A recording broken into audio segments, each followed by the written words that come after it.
Which styling brush is best for your naturally curly hair? The new Bounce Curl Volume EdgeLift brush or the original Define EdgeLift brush? I'm going to be putting both of these to the test in a side-by-side comparison, talking about the differences between the two, the difference in clump size, and we're going to compare my results side by side. I'm also going to share with you which one might be best for you depending on your unique curl needs and your hair type. My name is Gina and welcome back to my channel. Here we talk all things naturally curly. I love doing product reviews, talking about the science of hair, and really helping you problem solve with your curls. First, let's talk about the differences between the brush designs. They both are made out of that nice sturdy material. These definitely feel very high quality, like they're gonna hold up. Both of them are patented designs.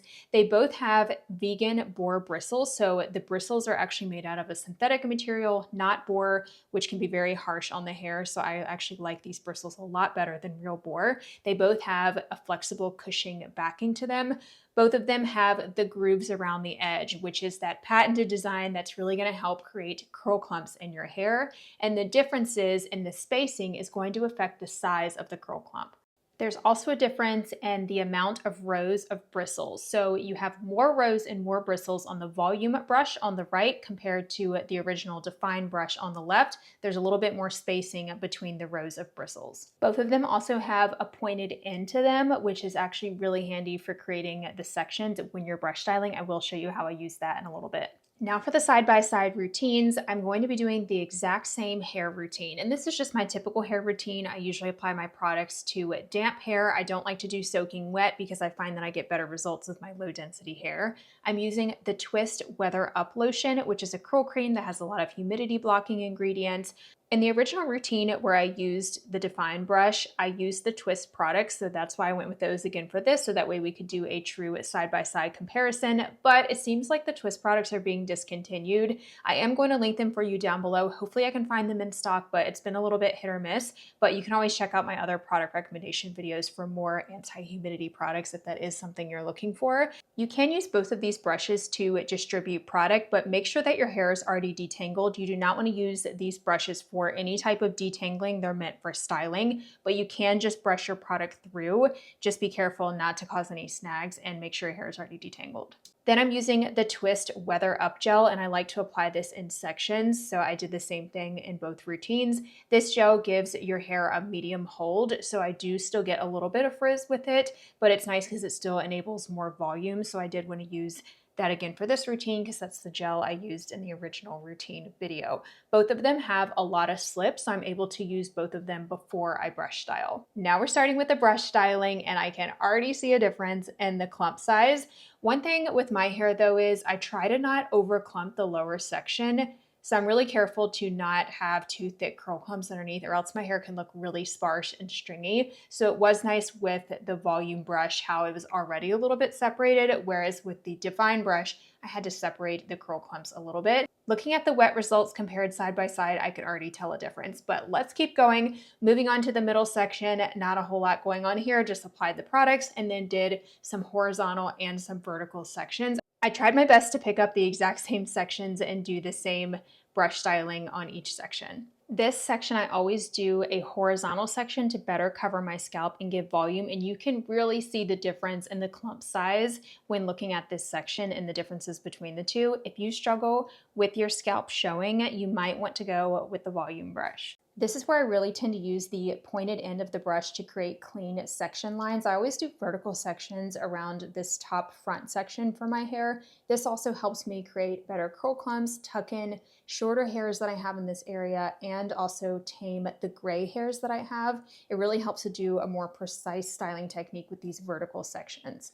Then I'm taking a pretty large section here, so that way we can really compare the clump size difference. In this section of my hair in particular, the curl clumps go in all different directions, so sometimes it's hard to do this whole section at once. A lot of times I will have to go in and kind of finger coil them, because if I'm trying to force all of these curls into the same direction, they're not going to curl up as good and they end up wonky, but you can definitely still tell the difference in the curl clump size. Some of the curl clumps just did not go in the right direction at all when using the Define brush because it was clumping them together too much to where they're not meant to really go together. So I had to do some fine tuning after going over that section to help them go in the right direction. It's totally normal for curls to go in different directions and sometimes even change direction down the strand. That's why finger coiling really helps. And look at the difference here between the curl clump size. Isn't it crazy? Then I'm moving on to the other side of my head. This area, I have a ton of little short hairs. I have a lot of baby hairs with new growth, so using a brush really helps to kind of clump all of those together and prevent frizz. Even after brush styling, I usually will struggle with stringy ends, but I definitely found it a little bit more apparent with the volume brush because of that smaller spacing. So I just went around and did the praying hands technique, mainly focusing on the ends that were looking a little bit stringy. Sometimes you also have to add a little bit more water too and just kind of smooth over them, but I definitely had that happening on both sides. I'm probably due for a haircut as well.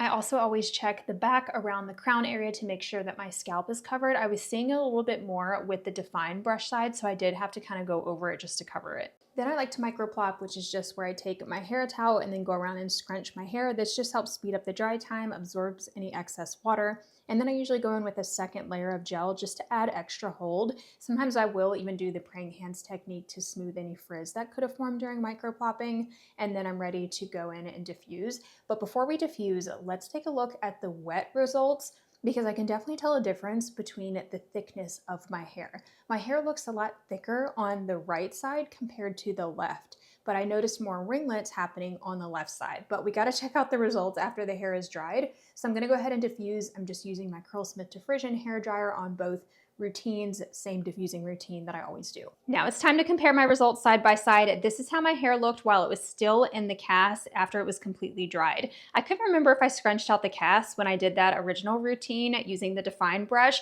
but I am gonna go ahead and scrunch out the crunch here, but I could definitely tell that it looked like I still had more of a cast on the left side using the Define brush, but still we're gonna compare the results. I can definitely tell a difference in the volume and the fullness of my hair, and I definitely see more curl clumps with the Define brush on the left and more volume on the right. Look at the difference between the front section. That's where you can really see the difference. They're definitely a lot chunkier on the left, whereas on the right with the volume brush, they're skinnier curl clumps. They don't look as spirally, but that's probably where they're just smaller in curl clump. And then looking at the clumps side by side, they look very similar. They're just less grouped together, which results in more volume. I will say my results on the left with the original Define brush look a lot stringier on the ends to me. I'm not sure why. It's really hard to get these routines exactly the same, and I think I was due for a trim when I did that routine as well. Like I mentioned, it's hard to get it exact. I probably should have done back-to-back wash day routines, but I tried my best. These were several months apart, so I think I was probably due for a trim there, which is why it looks a little bit stringier. Here's another comparison that I wanted to show you from a different routine. This is actually still using the Define brush. So the left side is using the original Define brush, same curl cream, but the Weed gel. It was from my anti-humidity routine, and that was only a couple of weeks ago, so you can actually get a better comparison. My hair was not as stringy, but I do notice that my hair is not quite as full on the bottom, probably because it is more clumped with the Define brush versus the volume brush. But it's really hard to get a good read sometimes. Let me know if you spot any differences. I wanted to do a true comparison using the exact same products, which is why I did the other routine, but some things are slightly different. How do you know which brush to choose for your curls? Let's talk about it. It basically all comes down to your natural curls clump size. I feel like at this point, since so many of us are brush styling all the time, we don't even know what our natural curls are like. So the best thing to do is either to take a look at your curls when they're wet, like when you just brush them, or maybe just kind of finger comb them and then scrunch them and see where your hair naturally clumps. Or you can style your hair without using a brush and just using your hands to style and just do like a basic rake method and then scrunch method in your curls versus any brush styling or finger coiling, and then you'll really get a sense of what your natural curl clump size is. A lot of us have more narrow curl clumps. It really just depends. You can have different clump sizes all throughout your head. Curls are very unique and they're definitely going to vary. And it might even change over time too as your curls get healthier, and especially if you just got a haircut. So my hair looks a lot more clumped when I've just had a haircut, and it looks very stringy when I'm due for a haircut because I have some damage on my ends by the time I'm due for a haircut, and they just get a lot thinner. The hair naturally gets thinner as it goes down the strand, and especially as it becomes damaged from heat and detangling in the sun. So if you have damaged hair, it might not be clumping very good because of those stringy ends, which is a sign that you need a haircut. So if you had smaller, more narrow curl clumps that are skinnier, then you would want to go with the new Volume EdgeLift brush. And if you naturally have thicker curl clumps and you want to keep them their natural size, and then go with the original Define, because this one creates thicker curl clumps. But you also have to keep in mind what look that you want. You might want thicker curl clumps and naturally have smaller ones. Now, it can be a little bit difficult because your curls probably will start to separate, or they might not curl up the best. You might get some wonky curls if you're trying to force them into larger curl clumps than what they are naturally, but you can do some enhancing to them. I've definitely done that in areas that are stringy. I can clump them with this brush. Now, maybe you are someone who has very thick curl clumps and you want them to be more on the narrow side so that way you can get more volume, then obviously go with the Volume one. So I definitely feel like it just comes down to what size curl clumps do you want? Do you want a more full voluminous look, or do you want something that's very defined and kind of tamed? Both of them give great results. I will say I don't notice a huge difference in my hair, and that's probably because I usually separate curl clumps anyways. But if I were to style with just the Define brush and not separate them at all, I would definitely have thick curl clumps and my volume would be reduced, and my scalp would potentially even show more because they're over clumped. So that would then mean that the Volume brush is actually going to save me time because I don't have to go back through and unclump those thick curl clumps. So it is saving me time using the new Volume one. One downside to skinnier curl clumps, especially if you're someone with very fine hair, is it might look stringy. As I mentioned, stringy curls can definitely look more sparse and they might not bounce up as much. If you pick up a very small skinny section and then use the Volume brush, you're definitely going to see more of a stringy look. So if you do have very fine hair, you might want to pick up bigger sections if you are looking to get a little bit thicker of a curl clump. One other thing that I wanted to mention is if your hair is damaged, you definitely need to use these brushes with caution, or if your hair is very fine and prone to breakage. These brushes do provide quite a bit of tension on the hair,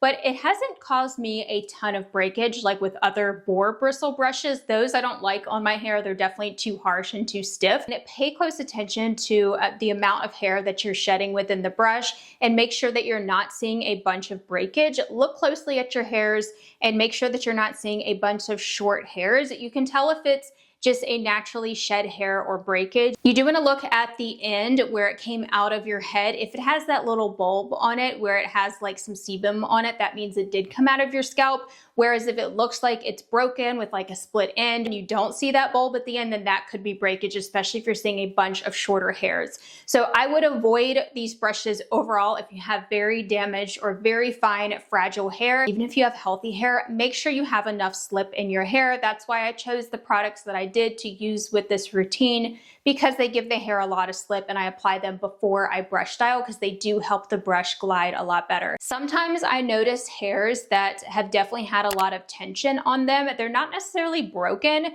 but I can tell that they've almost been stretched. I'll show you an example right here of two hairs that I actually noticed from this wash day. These hairs did have the little bulb on them, so I know that they are shed hairs. It's not breakage, but you see how tight the curl pattern looks? That's not my natural curl pattern. I mean, I've definitely found those hairs randomly in my head, so it could just be just those random hairs that are really tight, but usually it's from too much tension on the hair. I do have to be really careful with my hair, and it usually happens for me on areas that are very coarse. I do have some coarse areas. You can tell these hairs are very coarse, and those are the ones that have more friction because they're not as smooth and they're more like bumpy overall and more wiry feeling. So those are usually the ones for me that end up like snagging and getting that look to them like they've had too much tension. So I'm gonna have a comparison chart up on the blog post that goes with this video that you can check out. And I'm also gonna have comparison photos of my hair so you can really get a detailed look. I will also, of course, link you to both of these brushes and my Bounce Curl discount code. I also wanted to remind you all to be very mindful of where you're ordering the Bounce Curl brush from. They've had so many counterfeit companies and so many brands try and recreate the brush, and they're selling fake Bounce Curl brushes all over the place.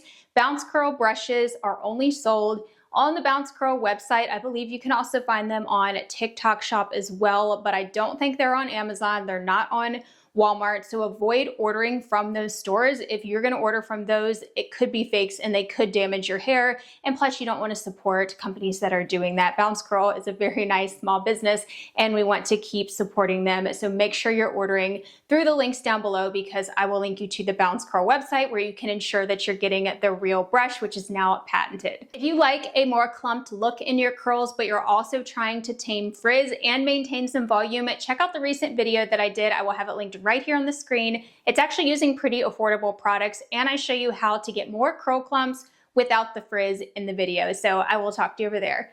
Bye everyone.